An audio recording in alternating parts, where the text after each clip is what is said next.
నమస్కారం, DTV news కి స్వాగతం. హెడ్లైన్ చూద్దాం.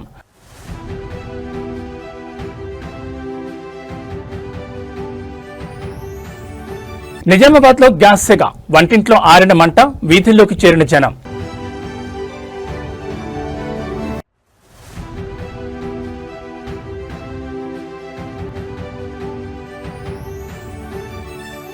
ఆరిపోనున్న విశాఖ ఉక్కు ఫర్నేస్, యుద్ధం తెచ్చిన గ్యాస్ గండం.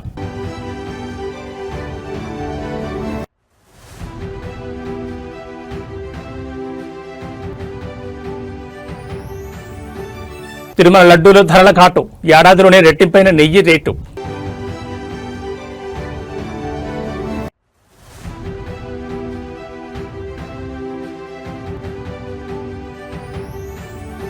ఫరూక్ అబ్దుల్లాపై హత్యాయత్నం, వివాహ వేడుకల్లో కాల్పుల కలకలం.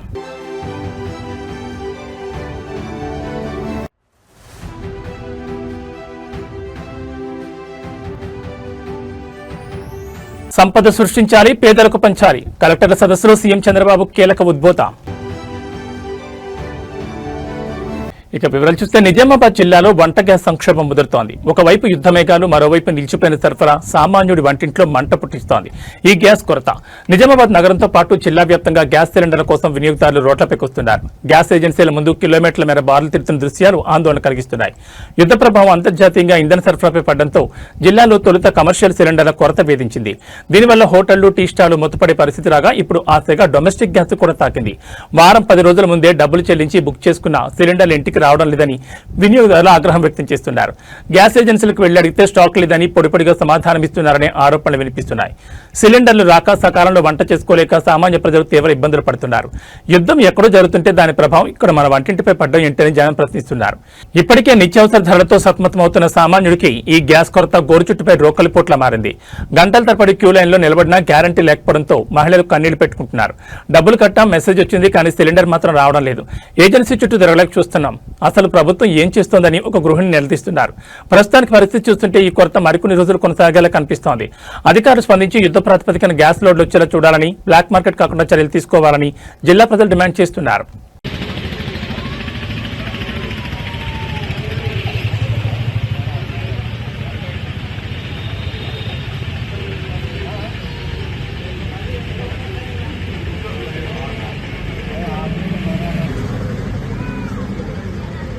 తెలంగాణ రాజకీయాల్లో అత్యంత కీలకట్టం. అందరి కళ్ళు ఇప్పుడు ఢిల్లీ వైపు మళ్లాయి. బీఆర్ఎస్ ఫిరాయింపు ఎమ్మెల్యేల భవితవ్యం నేడు తేలనుంది. సుప్రీంకోర్టు ధర్మాసనం ఈ రోజు ఈ కేసుపై అత్యంత కీలక విచారణ చేపట్టనుంది.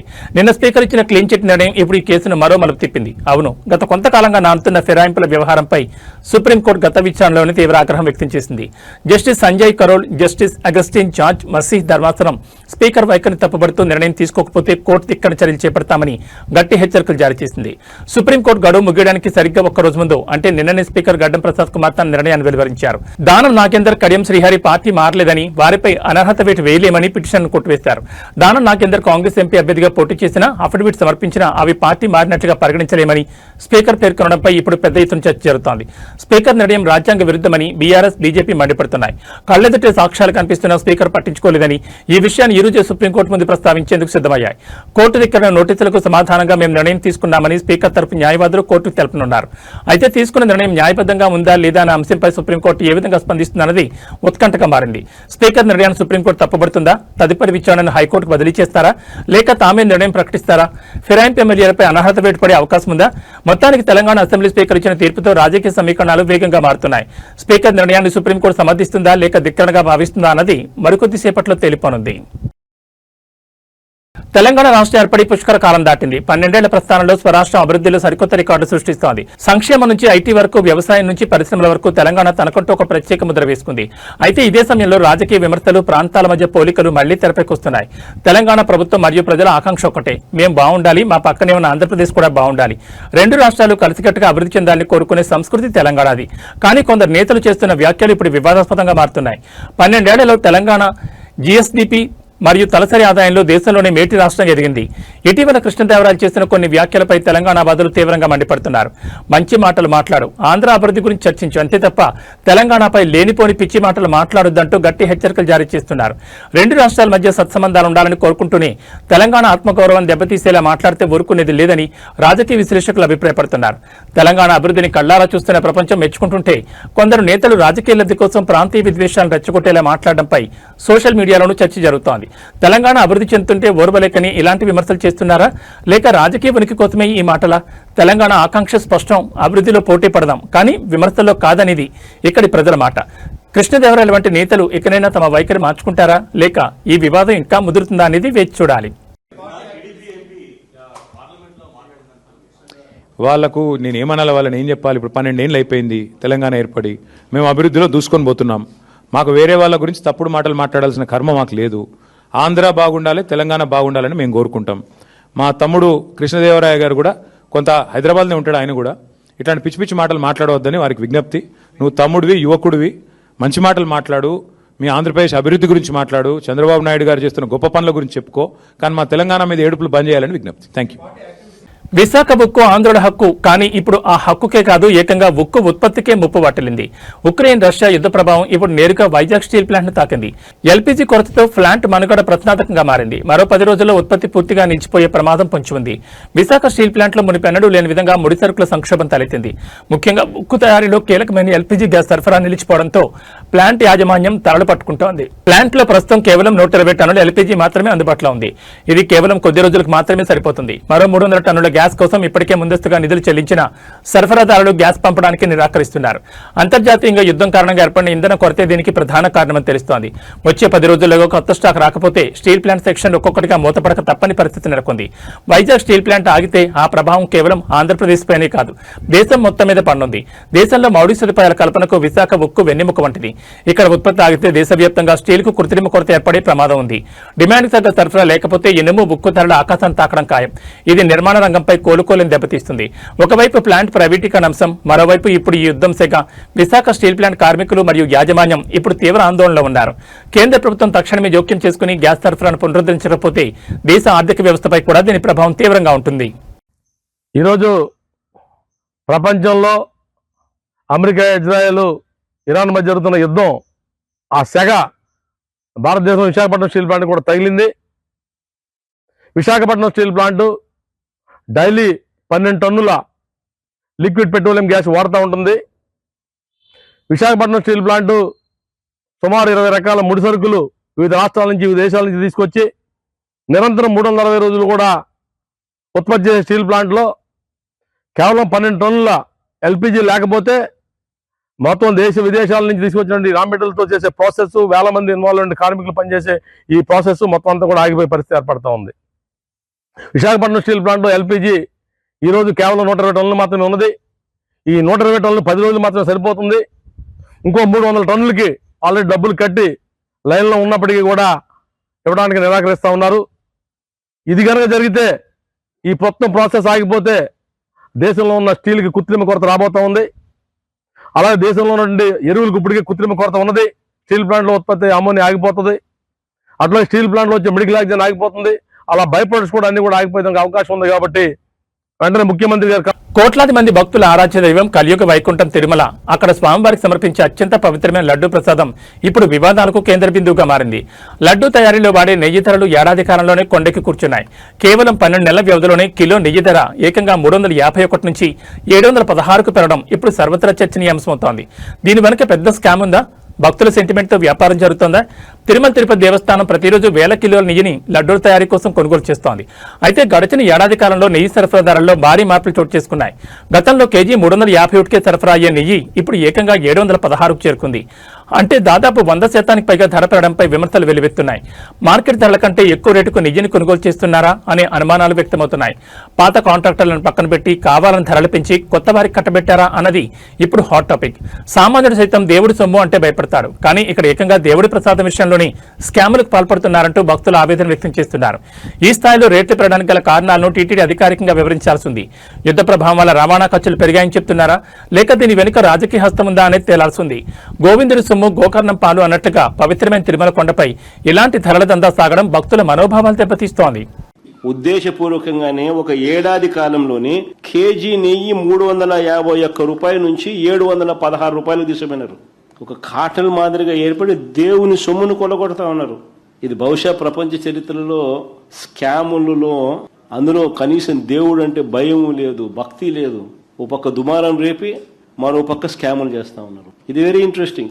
తిరుపతి హుండీలో డబ్బులు లెక్కించే పరకమని నుంచి ఏకంగా జనవరి 2025లో బుక్ అయిన కేసు చూస్తే, చంద్రబాబు హయాంలో మొన్న జనవరి 2025లో బుక్ అయిన కేసు చూస్తే ₹1 కోటి విలువైన బంగారాన్ని దొంగతనం చేసిన కేసు అది.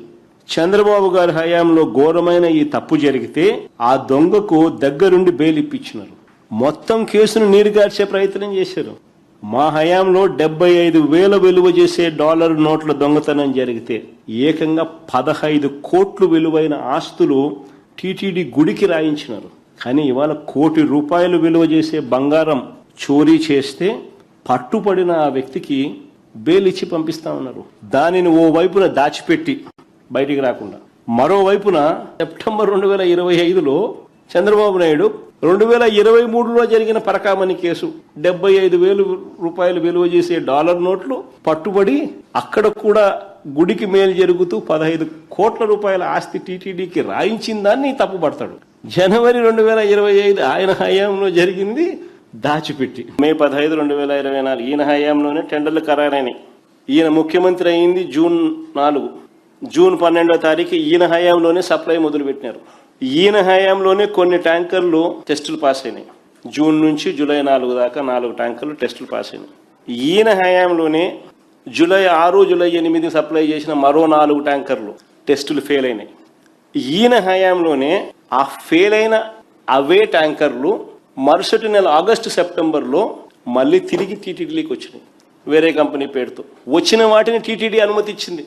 వాటిని లడ్డూలు తయారు చేయడంలో ఉపయోగించుకున్నారు. విజయవాడ సమీపంలోని ప్రముఖ పుణ్యక్షేత్రం యనమలకుదురు శివాలయంలో అపచారం జరిగింది. లోకాన్ని రక్షించి ఆ లయకారుడి సాక్షిగాని లక్షల రూపాయల సొమ్ము మాయమైంది. భక్తుల భక్తితో హుండీలో వేసిన కానుకలపై కక్కుర్తిపడ్డారు సాక్షాత్తు ఆలయ అధికారులే. పంపకాల్లో తేడా రావడంతో బట్టబయలైన ఈ ఘోర కలియుగ వింతపై దేవుడి సొమ్ముకు కాపలా ఉండాల్సిన వారే కంచె చేనుమేసిన చందంగా వ్యవహరించారు. యనమలకుదురు శివాలయంలో 10 లక్షల పైగా నగదు మాయం కావడం ఇప్పుడు రాష్ట్ర వ్యాప్తంగా సంచలనం రేపుతోంది. అంతరాలయంలోని హుండీకి మారుతాళం తయారు చేయించి అత్యంత వ్యూహాత్మకంగా నగదును చోరీ చేశారు. ఈ దారుణానికి పాల్పడింది ఎవరో కాదు, ఆలయ ఈవో భవానీ, అర్చకులు మరియు మరికొంతమంది సిబ్బంది కలిసి ఈ ముఠాగా ఏర్పడ్డారు. దొంగిలించిన సొమ్మును పంచుకోవడంలో వీరి మధ్య గొడవ జరిగింది. ఒక మద్యం దుకాణంలో కూర్చుని వీరు చేసుకున్న వసూళ్ల పంచాయతీ బయటపడడంతో అసలు విషయం వెలుగులోకి వచ్చింది. ఆలయ ట్రస్ట్ చైర్మన్ సంగా నరసింహారావు ఫిర్యాదుతో పోలీసులు రంగంలోకి దిగారు. విచారణలో దిగ్భ్రాంతికర విషయాలు వెల్లడాయి. 2 పూజారులతో పాటు మరో వ్యక్తిని పోలీసులు ఇప్పటికే అరెస్ట్ చేశారు. ఈ కేసులో ప్రధాన సూత్రధారిగా భావిస్తున్న ఈవో భవానీ ప్రస్తుతం పరారులో ఉన్నారు. ఆమె కోసం పోలీసులు గాలింపు చర్యలు చేపట్టారు. దేవాదాయ శాఖ అధికారులు ఇప్పటికే పూర్తి విచారణ జరిపి కమిషనర్ కు నివేదిక పంపారు. భవానీ స్థానంలో కానూరుకు చెందిన మరో ఈవోను తక్షణమే నియమిస్తూ ఉత్తర్వులు జారీ చేశారు. భక్తుల సెంటిమెంట్ తో ఆడుకుంటూ దేవుడి సొమ్మును మద్యం కోసం, విలాసాల కోసం వాడుకున్న ఈ నిందితులపై కఠిన చర్యలు తీసుకోవాలని భక్తులు డిమాండ్ చేస్తున్నారు. అధికారులే దొంగలుగా మారితే ఇక భక్తుల నమ్మకానికి విలువే ఉంటుంది. పరారులో ఉన్న ఈవో దొరికితే మరిన్ని ఆసక్తికర విషయాలు తెలిసే అవకాశం ఉంటుంది.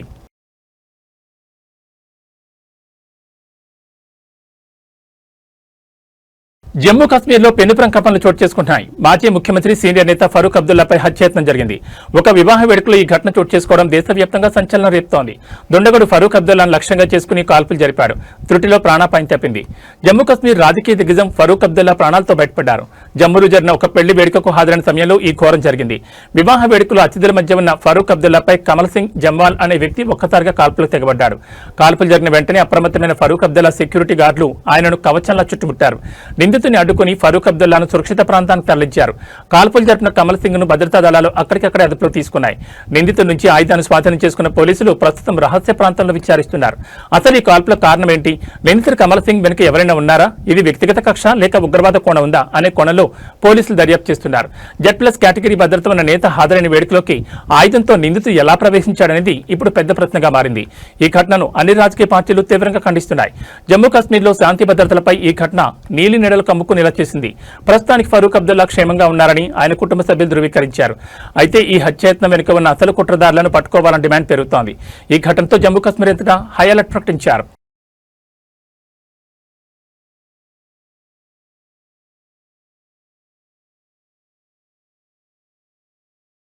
ప్రేమ వయసు రీత్యా వచ్చే ఆకర్షణను ఆసరాగా చేసుకుని ఒక ఇంటర్ విద్యార్థి ఎంతటి దారుణాన్ని పొడిగట్టాడో వింటే ఒడ్డు గగురుపడుతుంది.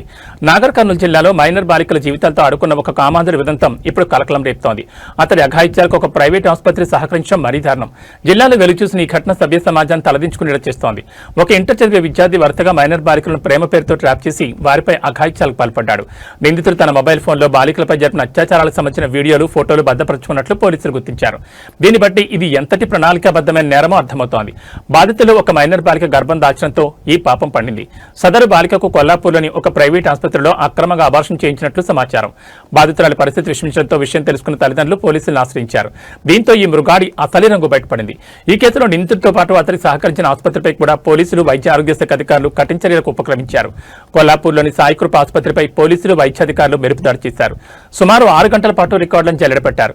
నిబంధనలకు విరుద్ధంగా అబార్షన్లు చేస్తున్నట్లు గుర్తించిన అధికారులు ఆసుపత్రిలోని స్కానింగ్ సెంటర్ తాళం వేసి సీజ్ చేశారు. అక్రమ అబార్షన్లకు పాల్పడిన డాక్టర్లు, సిబ్బందిపై కూడా క్రిమినల్ కేసులు నమోదు చేసే దిశగా దర్యాప్తు సాగుతోంది. ప్రేమ ముసుగులో మైనర్ల జీవితాలను ఛిద్రం చేస్తున్న ఇలాంటి వారిని కఠినంగా శిక్షించాలని స్థానికులు డిమాండ్ చేస్తున్నారు. అలాగే నిబంధనలు తొంగలో తొక్కి కాసుల కోసం అబార్షన్లు చేసే ఆసుపత్రుల లైసెన్సులు రద్దు చేయాలని కోరుతున్నారు.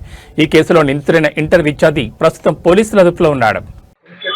మనకు ఈరోజు కొల్లాపూర్ పట్టణంలో ఏదైతే సాయి కృప హాస్పిటల్ మీద మనకు పోలీసు వారి దగ్గర నుంచి ఒకటి ఇల్లీగల్ అబార్షన్ జరిగినట్టు మా డిఎంహెచ్ వారికి డిఎస్పీ గారు లెటర్ ఇచ్చారు. సో దానిలో భాగంగా డిఎస్పీ శ్రీనివాస్తో పాటు లోకల్ సిఐ తోటి నేను ఇక్కడ విజిట్ చేయడం జరిగింది. దానికి సంబంధించి మేము పూర్తి ఆధారాలు అంటే ఓపీ రిజిస్టర్ కార్డు నుంచి రిమైనింగ్ అన్ని మేము వెరిఫై చేస్తున్నాము. దీనికి సంబంధించి ఎస్పీ గారితో, కలెక్టర్ గారితో మాట్లాడడం జరిగింది. ప్రస్తుతానికైతే మాకు ఒక కమిటీ ఉంటుంది ఏదైనా హాస్పిటల్ పూర్తిగా సీజ్ చేయాలంటే. ఎస్పీ గారి ఆదేశాల మేరకు మనకు డిఎస్పీ గారు చెప్పిన దాని ప్రకారం మాకు సీజ్ చేయమని వచ్చింది. కాబట్టి ఆ కమిటీ నిర్ణయం ప్రకారము నైట్ లేకపోతే మార్నింగ్ కలెక్టర్ గారిని కలిసి ఆ కమిటీలో మాట్లాడి చేస్తాము. ఇప్పుడు ఏదైతే మనకు స్కానింగ్ పరికరాలు ఉన్నాయో ఆ రూమ్ని మాత్రం తాళం వేస్తున్నాం ప్రస్తుతానికి. పూర్తిగా రిపోర్ట్స్ అన్ని మేము స్టడీ చేసిన తర్వాత చెప్తామండి. అది అప్పుడే తెలియదండి. ఇంకా పోలీస్ వాళ్ళకి నేనంటే సీజ్ చేశాను కాదు, అది పోలీస్ వాళ్ళ దగ్గర నుంచి మనకు వచ్చింది. ఇక్కడ అబార్షన్ జరిగినట్టు ఇన్ఫర్మేషన్ వచ్చింది కాబట్టి వాళ్ళు రికార్డ్స్ అన్ని వెరిఫై చేస్తున్నారు. దాని ప్రకారం పోలీసు వాళ్ళు ఫర్దర్ ఇన్వెస్టిగేషన్ దాని ప్రకారం మేము కూడా సీజ్ చేయడం జరుగుతుంది. ప్రస్తుతానికి అలాంటిది ఏం రండి, ఇంకా నిజాలు బయటపడ్డాయనేది ఇంకా అప్పుడే ఏం నిర్ధారణ మాకు కాలేదు. పోలీసు వాళ్ళు ఇచ్చిన దాని ప్రకారం మేము సీజ్ చేయడం కోసం వచ్చాము. దానికి ఒక కమిటీ ఉంటుంది. కలెక్టర్ గారు చెప్పిన దాని ప్రకారం మేము రేపు మార్నింగ్ వచ్చి కమిటీ అప్రూవల్ తీసుకొని చేస్తాము. దేశంలో గ్యాస్ కొరత ఇప్పుడు పార్లమెంటు వేదికగా రాజకీయ రణరంగాన్ని తలపిస్తోంది. ఒకవైపు సామాన్యుడు సిలిండర్ కోసం క్యూ లైన్లో నిలబడుతుంటే మరోవైపు విపక్షాలు కేంద్రంపై యుద్ధం ప్రకటిస్తున్నాయి. ప్రధాని మోడీ మౌనంపై కాంగ్రెస్ ఎంపీలు చామల కిరణ్ కుమార్ రెడ్డి సంచలన వ్యాఖ్యలు చేశారు. అంతర్జాతీయ పరిణామాలపై ప్రధాని ఎందుకు నోరు విప్పడం లేదని ప్రశ్నించారు. దేశవ్యాప్తంగా ఎల్పీజీ కొరత తీవ్రమవుతున్న నేపథ్యంలో కాంగ్రెస్ ఎంపీ చామల కిరణ్ కుమార్ రెడ్డి కేంద్ర ప్రభుత్వంపై తీవ్రస్థాయిలో మండిపడ్డారు. పార్లమెంట్ సమావేశాలు జరుగుతున్నా దేశం ఎదుర్కొంటున్న ఇంధన సంక్షోభంపై ప్రధాని సమాధానం చెప్పకపోవడం దారుణమని ఆయన మండిపడ్డారు. మధ్యప్రాచ్యంలో జరుగుతున్న యుద్ధం వల్ల దేశంలో గ్యాస్ సరఫరా నిలిచిపోతోందని, దీనిపై ప్రధాని పార్లమెంట్లో వివరణ ఇవ్వాలని డిమాండ్ చేశారు. అమెరికా అధ్యక్షుడు డొనాల్డ్ ట్రంప్ కు ప్రధాని మోడీ భయపడుతున్నారని, అందుకే అంతర్జాతీయ సమస్యలపై మాట్లాడకుండా మౌనంగా ఉంటున్నారని చామల ఎద్దేవా చేశారు. వంట గ్యాస్ రాక గృహిణులు, చిరు వ్యాపారులు పడుతున్న ఇబ్బందులను ప్రభుత్వం పట్టించుకోవడం లేదని ఆరోపించారు. కేవలం విమర్శలకే పరిమితం కాకుండా తక్షణమే కేంద్రం చర్యలు చేపట్టాలని చామల కిరణ్ కుమార్ రెడ్డి హెచ్చరించారు. యుద్ధ ప్రభావం వల్ల తగ్గిన గ్యాస్ నిల్వలను పునరుద్ధరించాలి. ధరల పెరుగుదలను అరికట్టి సామాన్యుడికి గ్యాస్ అందేలా చూడాలి. అంతర్జాతీయ ఉద్రిక్తతలపై భారత్ వైఖరిని ప్రధాని స్పష్టం చేయాలి. మొత్తానికి ఎల్పీజీ కొరత అంశం ఇప్పుడు కేంద్ర రాష్ట్రాల మధ్య, అలాగే అధికార విపక్షాల మధ్య చిచ్చుపెడుతోంది. ప్రధాని మోదీపై చామల చేసిన ట్రంప్ భయం వ్యాఖ్యలు ఇప్పుడు రాజకీయ వర్గాల్లో హాట్ టాపిక్ గా మారాయి. ఈరోజు ఇండియా అలయన్స్ కూటమిలో ఉన్నటువంటి పార్లమెంట్ సభ్యులందరూ కూడా మకర్ద్వార్ దగ్గర ఈరోజు ఎల్పీజీ సిలిండర్ ఏదైతే దేశంలో జరుగుతున్నటువంటి ఎల్పీజీ సిలిండర్లకు సంబంధించినటువంటి కొరత నరేంద్ర మోడీ గారిని పార్లమెంట్లో వచ్చి పశ్చిమ ఏషియా దేశాలలో జరుగుతున్నటువంటి జియో పొలిటికల్ వార్ కండిషన్స్ మీద ఈ రోజు వరకు పార్లమెంట్లో చర్చ చేయలేదు. ఈరోజు ఈ సమస్య వచ్చింది, ఈ సమస్య గురించి కూడా మాట్లాడతలేరు. ఇవాళ వాళ్ళను నరేంద్ర మోడీ గారిని వచ్చి ఈ సమస్య గురించి మాట్లాడాలని, ఎందుకంటే ఈ 18వ లోక్సభలో ఏ రోజు కూడా వాస్తవాలు మాట్లాడనీయకుండా ప్రతిపక్షాల నోర్లు మూయించారు. వాళ్ళు కూడా వాస్తవాలు మాట్లాడతలేదు. ప్రజలందరూ ఇబ్బందులు అల్లురు. కాబట్టి ఈరోజు మేమందరం కూడా రాహుల్ గాంధీ గారు, ప్రియాంక గాంధీ గారు, ఖర్గే గారు, సోనియా గాంధీ గారు, అన్ని పార్టీల పక్షాల నుంచి వచ్చినటువంటి ఎంపీలందరూ కూడా ఈరోజు మకరద్వార్ దగ్గర డెఫినెట్ గా దీన్ని మోడీ గారు ఈరోజు వచ్చి చర్చ చేయాలి. వీలైనంత తొందరగా ఈ దేశంలో ఈ సమస్యను పరిష్కరించే దిశగా పోవాలి. నరేంద్ర మోడీ గారు కేవలం ట్రంప్ మాట్లాడే మాటల్ని ఇక్కడ మాట్లాడాలనుకుంటుంటూ ట్రంప్ చేసే పనులను. మహాత్మా గాంధీ అహింసకు నిలువెత్తు రూపం, సత్యాగ్రహంతో ప్రపంచాన్ని గెలిచిన మహనీయుడు. కానీ నేడు ఆయన విగ్రహాల ప్రతిష్టాపన చుట్టూ వివాదాలు ముసురుకుంటున్నాయి. ఆలోచనల్లో గాంధీ తత్వం లేనప్పుడు విగ్రహం పెట్టి ఏం ప్రయోజనం అంటూ బాపూజీ మనవడు తుషార్ గాంధీ సంధించిన ప్రశ్న ఇప్పుడు దేశవ్యాప్తంగా చర్చకు దారితీస్తోంది. గాంధీజీ అంటే కేవలం ఒక విగ్రహం కాదు, అదొక జీవన విధానం. కానీ ఆధునిక రాజకీయాల్లో గాంధీ పేరును కేవలం ప్రచారానికి మాత్రమే వాడుకుంటున్నారనే విమర్శలు వినిపిస్తున్నాయి. ముఖ్యంగా ఒక ప్రాంతంలో ప్రజల ఇళ్లను కూల్చివేసి అక్కడ గాంధీ విగ్రహాన్ని ప్రతిష్ఠించాలన్న ప్రభుత్వ నిర్ణయంపై తుషార్ గాంధీ తీవ్రంగా స్పందించారు. మన మనసుల్లో, ప్రవర్తనలో గాంధీ సిద్ధాంతాలు లేనప్పుడు కోట్లు ఖర్చు చేసి విగ్రహాలు కట్టడం వల్ల ఎలాంటి ఉపయోగం లేదని ఆయన కుండబద్దలు కొట్టారు. తమ ఇళ్లను కూల్చి గాంధీ విగ్రహం కట్టొద్దని సామాన్య ప్రజలు మొరపెట్టుకుంటున్నప్పుడు వారిని కాదని విగ్రహం పెట్టడం గాంధీ తత్వానికి విరుద్ధమని ఆయన పేర్కొన్నారు. పేదల పొట్టకొట్టి మహాత్ముడి విగ్రహాన్ని ప్రతిష్ఠించడం ద్వారా మనం గాంధీని గౌరవిస్తున్నామా లేక అవమానిస్తున్నామా అని ప్రభుత్వాన్ని నిలదీశారు. కడపటి వారికి కూడా న్యాయం జరగాలి అన్నది గాంధీజీ ఆశించిన అంత్యోదయ సిద్ధాంతం. కానీ విగ్రహాల పేరిట సామాన్యులను ఇబ్బందులు గురిచేయడం ఏ రకమైన న్యాయం? గాంధీ ఎప్పుడు ప్రజల హృదయాల్లో ఉండాలని కోరుకున్నారు, కానీ ఎవరినో ఖాళీ చేయించి చౌరస్తాల్లో కొలువు తీరాలని కాదు. మొత్తానికి తుషార్ గాంధీ చేసిన వ్యాఖ్యలు పాలకుల కడు తెరిపించేలా ఉన్నాయి. విగ్రహాల మీద చూపే శ్రద్ధ, గాంధీజీ చెప్పిన సత్యం, అహింస, పేదల పట్ల కరుణ వంటి విషయాలపై చూపిస్తే బాగుంటుంది అనేది మేధావుల అభిప్రాయం. మరి ఈ విమర్శల నేపథ్యంలో ప్రభుత్వం తన నిర్ణయాన్ని వెనక్కి తీసుకుంటుందా లేదో చూడాలి. डेमोक्रेसी का वो प्रिंसिपल है, डेमोक्रेसी का प्रिंसिपल है कि सहमति से कुछ भी जो भी करना है वो सहमति से किया जाए. अगर वो नहीं होता है तो वो अनडेमोक्रेटिक होता है. ये बहुत स्पष्ट तरीके से कहना चाहता हूं कि मेरी सिंपैथीज हैं आप लोगों के साथ, पर ये मत सोचिए कि मैंने आवाज उठाई है इसलिए आपका काम हो जाएगा. ये मुमकिन नहीं है. आज के जमाने में अगर आप को याद हो तो राहुल जी के पास भी एक शिकायत गई थी उनके एक चीफ मिनिस्टर के एटीट्यूड के बारे में, और उन्होंने पब्लिकली ये स्टेटमेंट किया था कि भाई वो गद्दी पे बैठने से पहले बात सुनते हैं, गद्दी पे बैठने के बाद नहीं सुनते. तो यही ट्रेंड हमेशा रहा है हमारी सरकारों में, चाहे वो कांग्रेस की सरकार हो या ऑपोजिशन की सरकार हो. ये जो बिलीफ कि we are kings and we are rulers, ये एक हमारी डेमोक्रेसी का एक सबसे बड़ा फेलियर. जिम्मेदारी सरकार को लेनी पड़ेगी. I don't believe, I oppose this politics of statues, और इसलिए मैं तो चाहता ही नहीं हूं कि बापू का स्टैच्यू कहीं पर भी बनाया जाए या लगाया जाए. जब तक हमारे दिल में गांधीयन थॉट नहीं आता तब तक स्टैच्यू से हमको कोई प्रेरणा मिलने वाली नहीं. इसलिए मैं तो हमेशा on a principle I oppose statues. मैंने दुनिया में कहीं पर भी अगर स्टैच्यू लग रहा है तो उसका मैंने विरोध ही किया है, क्योंकि वो హైదరాబాద్ నగరాన్ని గ్యాస్ కష్టాలు చుట్టుముడుతున్నాయి. యుద్ధం తెచ్చిన సెగ ఇప్పుడు సామాన్యుడు వంటింటికే కాదు నగరంలోని ప్రముఖ హోటళ్లకు కూడా తాకింది. కమర్షియల్ గ్యాస్ సిలిండర్ల సరఫరాలో తీవ్ర అంతరాయం కలగడంతో హోటళ్లు, రెస్టారెంట్లు మూతపడే పరిస్థితికి వచ్చాయి. గ్యాస్ లేక వంటలు ఆగిపోకుండా ఉండేందుకు యజమానులు ప్రత్యామ్నాయ మార్గాలను అన్వేషిస్తున్నారు. హైదరాబాద్ బిర్యానీకి కేర్ ఆఫ్ అడ్రస్ గా నిలిచే షాగ్ హౌస్, పిస్తా హౌస్ వంటి ప్రముఖ రెస్టారెంట్లలో ఇప్పుడు వింత దృశ్యాలు కనిపిస్తున్నాయి.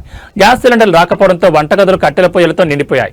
గ్యాస్ సరఫరా అనిశ్చితంగా మారడంతో కిచెన్లు ఆగిపోకుండా ఉండేందుకు రెస్టారెంట్ యాజమాన్యాలు తిరిగి పాతకాలపు కట్టెల పొయ్యలను ఆశ్రయిస్తున్నాయి. బిర్యానీ ఆర్డర్ల కోసం గంటల తరబడి వేచి చూడాల్సి వస్తోందని కస్టమర్లు వాపోతున్నారు. కట్టెల పొయ్యల వల్ల వంట చేయడం ఆలస్యం కావడమే కాకుండా నిర్వహణ కూడా భారంగా మారుతోందని హోటల్ యజమానులు ఆవేదన వ్యక్తం చేస్తున్నారు. కేవలం హోటళ్లకే కాదు నగర రవాణా వ్యవస్థ కూడా గ్యాస్ తెగ తగిలింది. హైదరాబాద్ లో ఆటో, ఎల్పీజీ సరఫరా కూడా దారుణంగా దెబ్బతింది. గ్యాస్ స్టేషన్ల వద్ద ఆటోలు కిలోమీటర్ల మేర బారులు తీరుతున్నాయి. గ్యాస్ దొరక్క చాలా మంది ఆటో డ్రైవర్లు వాహనాలను పక్కన పెట్టేయడంతో ప్రయాణికులు గమ్యస్థానాలు చేరుకోవడానికి తీవ్ర ఇబ్బందులు పడుతున్నారు. మొత్తానికి హైదరాబాద్ లో గ్యాస్ సంక్షోభం రోజురోజుకు ముదురుతోంది. ప్రభుత్వం తక్షణమే స్పందించి గ్యాస్ సరఫరాను పునరుద్ధరించకపోతే నగరంలోని హోటల్ రంగం కుప్పకూలే ప్రమాదం ఉంది.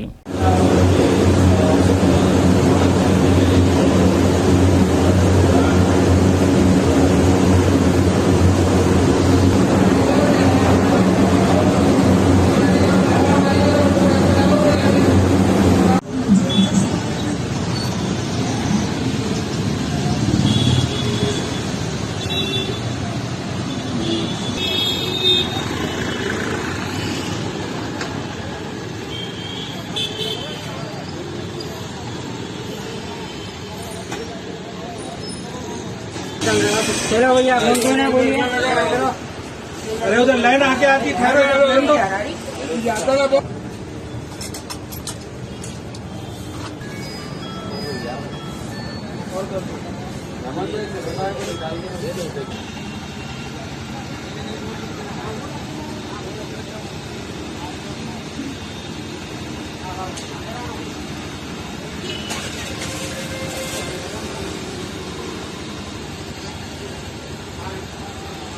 అమరావతి వేదికగా రెండో రోజు కలెక్టర్ల సదస్సు కొనసాగుతోంది. రాష్ట్ర భవిష్యత్తును మార్చే దిశగా జిల్లా కలెక్టర్లకు ముఖ్యమంత్రి చంద్రబాబు నాయుడు కీలక దిశానిర్దేశం చేశారు. సంపద సృష్టించాలి, దాన్ని పేదలకు పంచాలి అనే నినాదంతో పరిపాలన సాగాలని స్పష్టం చేశారు. గత ప్రభుత్వంపై తీవ్ర విమర్శలు చేస్తూనే రాష్ట్ర పునర్నిర్మాణానికి కలెక్టర్లు బాధ్యత తీసుకోవాలని పిలుపునిచ్చారు. కలెక్టర్ల సదస్సులో రెండో రోజు ముఖ్యమంత్రి చంద్రబాబు నాయుడు చాలా స్పష్టమైన సందేశం ఇచ్చారు. పరిపాలన కేవలం ఫైళ్లకు పరిమితం కాకుండా ప్రజల జీవితాల్లో మార్పు తీసుకురావాలని ఆదేశించారు. రాష్ట్రంలో సంపద సృష్టించడం ద్వారానే పేదరికాన్ని నిర్మూలించగలమని, ఆ సంపదను తిరిగి పేదలకు అందించేలా ప్రణాళికలు సిద్ధం చేయాలని కలెక్టర్లు సూచించారు. రాష్ట్రానికి పెట్టుబడులు రావాలంటే అధికారుల ఓరియంటేషన్ మారాలని, పారిశ్రామికవేత్తలకు అనుకూలమైన వాతావరణం కల్పించాలని ఆదేశించారు. గత ప్రభుత్వం పారిశ్రామికవేత్తలను భయపెట్టిందని, దీనివల్ల పెట్టుబడిదారులు రాష్ట్రం నుంచి పారిపోయే పరిస్థితి వచ్చిందని ఆయన ఆవేదన వ్యక్తం చేశారు. ఆ వ్యవస్థను పూర్తిగా మార్చాల్సిన బాధ్యత కలెక్టర్లపై ఉందని గుర్తు చేశారు. అభివృద్ధి పనుల విషయంలో కలెక్టర్లు అత్యంత బాధ్యతగా వ్యవహరించాలని, ప్రతి రూపాయి ప్రజల క్షేమం కోసం ఖర్చు అయ్యేలా చూడాలని దిశానిర్దేశం చేశారు. ప్రజాపాలన అంటే ఎలా ఉండాలో సీఎం చంద్రబాబు ఒక స్పష్టమైన రోడ్ మ్యాప్ ను కలెక్టర్ల ముందు ఉంచారు. పారిశ్రామికవేత్తల్లో నమ్మకం నింపాలి, యువతకు ఉపాధి కల్పించే ప్రాజెక్టులకు ప్రాధాన్యం ఇవ్వాలి, క్షేత్రస్థాయిలో ప్రభుత్వ పథకాల అమలును పర్యవేక్షించాలి, అవినీతికి తావు లేకుండా పారదర్శకమైన పాలన అందించాలి. మొత్తానికి రెండవ రోజు కలెక్టర్ల సదస్సు రాష్ట్ర అభివృద్ధికి దిక్సూచిలా మారింది. సీఎం బాబు ఇచ్చిన దిశానిర్దేశంతో కలెక్టర్లు తమ జిల్లాలో ఎలాంటి మార్పులు తీసుకొస్తారో వేచి చూడాలి. ముఖ్యంగా పారిశ్రామిక రంగాన్ని గాడిలో పెట్టడంపై ప్రభుత్వం పెట్టిన దృష్టి ఎలాంటి ఫలితాలను ఇస్తుందన్నది ఆసక్తికరంగా మారింది. న్యూస్ ముగించే ముందు హెడ్లైన్స్ మరోసారి.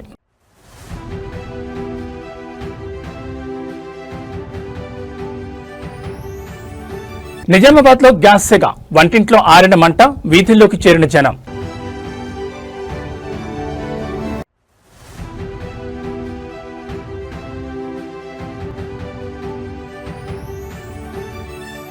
ఆరిపోనున్న విశాఖ ఉక్కు ఫర్నేస్, యుద్ధం తెచ్చిన గ్యాస్ గండం.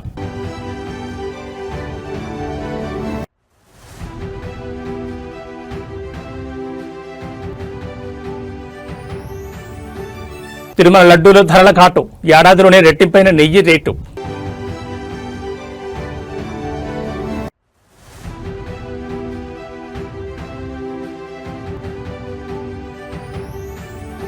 ఫరూక్ అబ్దుల్లాపై హత్యాయత్నం, వివాహ వేడుకల్లో కాల్పుల కలకలం.